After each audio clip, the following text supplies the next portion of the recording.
Bonjour, c'est Ludo de la chaîne Envie de Voyage. Avant de se lancer dans l'acquisition d'un véhicule de loisir, il est une question des plus utiles à se poser. Quel est son poids? Et comment le calcule-t-on? Alors cette question vous paraît peut-être anodine, vous changerez d'avis après avoir vu cette vidéo.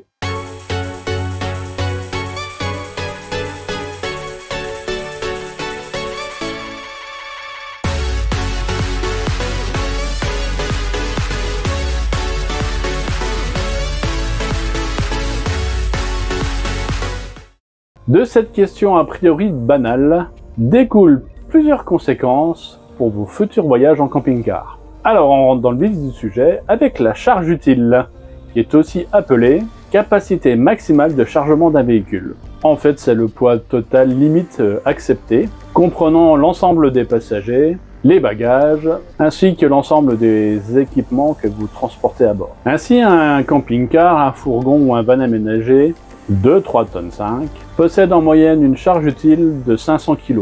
Mais cette charge peut facilement descendre en fonction du modèle de van, de fourgon ou de camping-car que vous possédez. Et à contrario, ce poids utile peut largement monter si vous possédez un véhicule poids lourd. Pour vous donner une idée de ce que cela représente, pour une charge inférieure à 250 kg, il est déjà difficile de voyager à deux, tout en emmenant tout le matériel nécessaire à votre road trip. Donc si vous achetez votre véhicule neuf, vous pouvez le faire peser à la sortie de l'usine, il n'y a pas de souci. Vous pouvez aussi le calculer. Voici la procédure.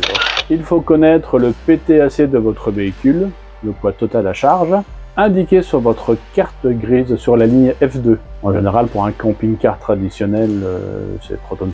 Donc ce PTAC, en fait, c'est le poids total que vous n'avez pas le droit de dépasser, en comptant bien évidemment le poids du véhicule, le poids de ce que vous emmenez et le poids des passagers qu'il ne faut pas oublier. Alors pour calculer la charge utile, comme on le disait, en fait, il faut soustraire le PVON, à savoir le poids à vide en ordre de marque que vous retrouvez sur la ligne G de votre carte grise. Il faut donc soustraire ce PVON au PTAC, ce qui donne pour notre McLouis Yearling 21 3500 kg moins 2978 kg, ce qui nous fait une charge utile de 522 kg. Donc le PVOM tient compte de la structure de votre véhicule, ainsi que les meubles et les équipements de série, mais également 90% du réservoir de carburant, donc gasoil ou essence, en fonction de votre véhicule, 90% de votre lave-glace, 90%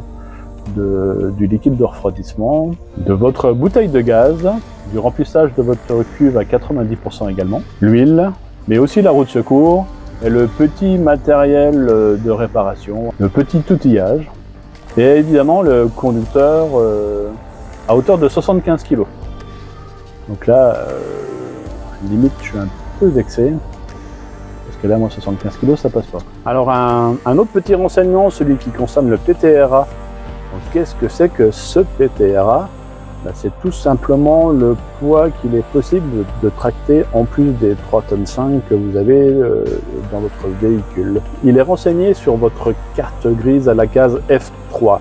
Donc, sur notre véhicule à nous, le McLouis, nous avons donc 5500 kg possible, donc vous retirez les 3500 kg du véhicule tractant et vous avez la possibilité donc d'atteler une remorque et sa charge à hauteur de 2000 kg. Attention donc à ne pas dépasser cette charge utile. Il existe donc des véhicules de loisirs plus lourds, qu'on appelle des poids lourds, qui en général sont entre 3,5 tonnes et 7,5 tonnes, mais bon, ça peut même être plus, j'imagine. La différence, c'est que ces véhicules-là nécessitent d'avoir un permis C1, je crois. Vous devrez payer des taxes un peu plus importantes, évidemment, y compris lors de vos passages au péage. Vous serez également limité par la vitesse sur certaines routes et peut-être même vous aurez certaines interdictions de passage ou de stationnement.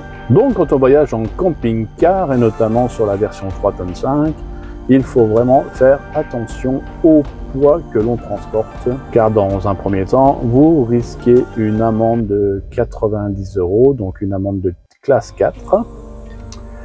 Et si votre camping-car pèse plus de 5% de son poids toléré, eh ben vous risquez d'être immobilisé, ou en tout cas de vider des choses de manière à ce que votre poids voilà, redevienne à la norme. Et autre conséquence possible, c'est si vous arrivez quelque chose malheureusement, un incident quelconque, sans que ça soit grave pour autant, votre assurance pourrait remettre en cause voilà, sa participation financière si il est constaté que votre véhicule dépasse le poids réglementaire.